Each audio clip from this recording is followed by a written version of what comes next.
Саламатсыздар ма, менің тыңдармандарым? Бүгін тыңдайтын әңгімелеріңіз есік сыртындағы көлеңке. Кіріспесін айтып кетейін. Ауылдың шетінде қараусыз қалған ескі үй туралы әркім әртүрлі аңыз айтатын. Бірақ бұл үйдің шынайы тарихын ешкім білмейтін. Ержан үшін бұл жай ғана ескі баспана болатын. Алайда бір түнде оның өмірі мәңгіге өзгеріп, ол елес пен көлеңкенің құпиясын ашуға мәжбүр болады. Бұл тек қорқынышты оқиға ғана емес, рухтар әлемінің терең сырын ашатын әсерлі хикая. Есік сыртындағы көлеңке. Ержан есімді жігіт жалғыз тұратын. Ол ата-анасынан қалған ескі үйде тұрып жатты. Үй ауылдың шетінде орналасқан. Айналасында ешкім жоқ, тек дала мен ағаштар. Үй ескі болғанымен Ержан оған үйреніп қалған.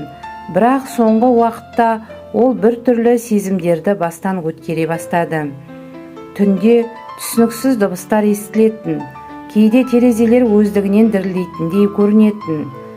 Бір күні кешкісін Ержан әдеттегідей теледидар көріп отырған. Кенет есік өздігінен сарт етіп жабылып қалды. Ол таң қалды, бірақ есіктің жабылып кетуін желден деп ойлады. Алайда бұл жолы үйдегі атмосфера өзгеше еді. Бөлмелер салқын тартып, ауа ауырлай түсті. Ержан есікке қарай жүгірді. Бірақ есікті ашқан кезде сыртқа ауладан әлде бір адамның көлеңкесін көріп қалды. Ол дереу шамды жағып терезеге жақындады. Алайда көлеңке баяу қозғалып, біртіндеп үйдің бұрышына қарай жоқ болды. Ержан бір сәт қорқыныш сезінгенімен өзін сабырға шақырды. Сол түні ол ұйықтай алмады. Терезенің сыртына қайта-қайта қарап, көлеңкенің қайтып келуін күткендей болды. Түн ортасында ол кенеттен жуынатын бөлмеден әлде бір дыбыс естіді. Біреу еденді ақырын басып жүргендей еді. Ержан орнынан тұрып, қолына ауыр балға алып, дыбыс шыққан жаққа беттеді. Жуынатын бөлменің есігін ашқанда ешкім жоқ екен. Бірақ еденде дымқыл аяқ іздері байқалды. Ержанның жүрегі дүрсілдеп кетті. Ол іздерді сыртқа дейін бақылап, іздердің үйдің артқы есігіне қарай кеткенін көрді. Есікті ашқанда суық жел соғып тұрды, ал іздер жоқ болды.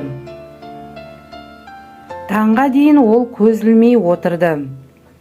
Бірақ ең қорқыныштысы, бұл оқиғалар бірнеше күн қатарынан қайталанды.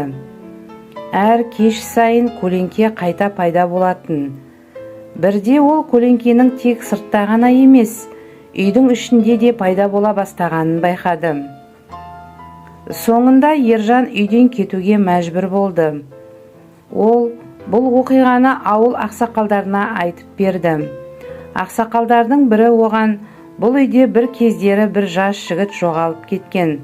Оның жаны тыныштық таппай, әлі күнге дейін осы үйдің маңында жүрген болар деді. Ержан сол үйге қайта оралған жоқ, ал ол үйдің жаңа қожайындары көпке шыдамай, бірнеше айдан кейін көшіп кетті. Олар да түнде үйде біреудің жүргенін сезетінін айтқан екен. Ержан үйден көшіп кеткеннен кейін ол көрші ауылдағы туыстарының үйіне барып тұрақтады. Бірақ оның ойынан сол үйдегі оқиғалар кетпей қойды. Әсіресе көлеңке туралы естеліктер оны жиі мазалайтын. Ол бұл құбылысты түсінуге тырысып, ауыл ақсақалдары мен дін қызметкерлерінен кеңес сұрады. Бір күні ауыл молдасы оған, «Балам, бұл жай ғана елес емес, бұл тыныштық таппаған рух. Мүмкін ол бір нәрсе айтуға тырысып жүрген шығар. бізге сол үйге барып дұға оқып, оның себебін анықтау керек деді. Ержан алғашында бас тартқысы келді, бірақ ақыры қорқынышын жеңіп, молдамен бірге сол үйге қайтуды ұйғарды. Олар кешкісін күн батып қараңғылық орнағанда баруды шешті. Молда ертіп келген бірнеше адамда болды. Олар қасиетті дұғаларды оқып, шамдар жағып, үйдің әр бұрышын зерттей бастады. Үйдің ішіне кіргенде Ержан қайтадан салқын ауа мен ауыр атмосфераны сезінді. Бөлмелерді аралай келе, олар үйдің артқы бөлмесіндегі еденде кішкентай тесік тапты. Тесікке қараған кезде молда біраз уақыт үнсіз тұрып қалды. Сосын ол, мұнда бір нәрсе жасырылған. Біз бұл жерді қазуымыз керек деді. Ержан мен қалған адамдар еденді ашып қазуды бастады. Біраз уақыт өткен соң олар ескі қапшықты тапты. Қапшықты ашқанда оның ішінде сүйек қалдықтары мен ескі шүберекке оралған кішкентай күнделік болды. Молда күнделікті ашып оқығанда бұл үйде бұрын өмір сүрген жас жігіттің жазбалары екенін түсінді. Ол жігіт ауылдан келген бейтаныс адамдардың қолынан қаза тапқанын және денесін осы жерге көміп тастағанын жазған. Соңғы бетінде ол, менің жаным тыныштық таппай жүр. Егер біреу мені тапса, мені қасиетті жерге жерлеңіздер.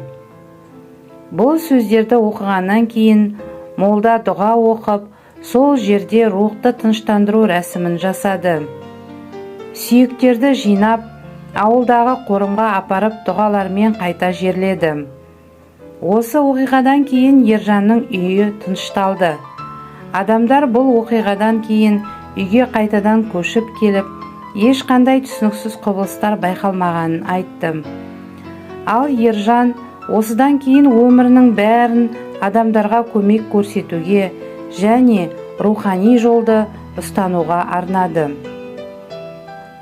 Бұл оқиға оның есінде мәңгі қалды, бірақ ол бұл оқиғаның өміріне сабақ болғанын түсінді.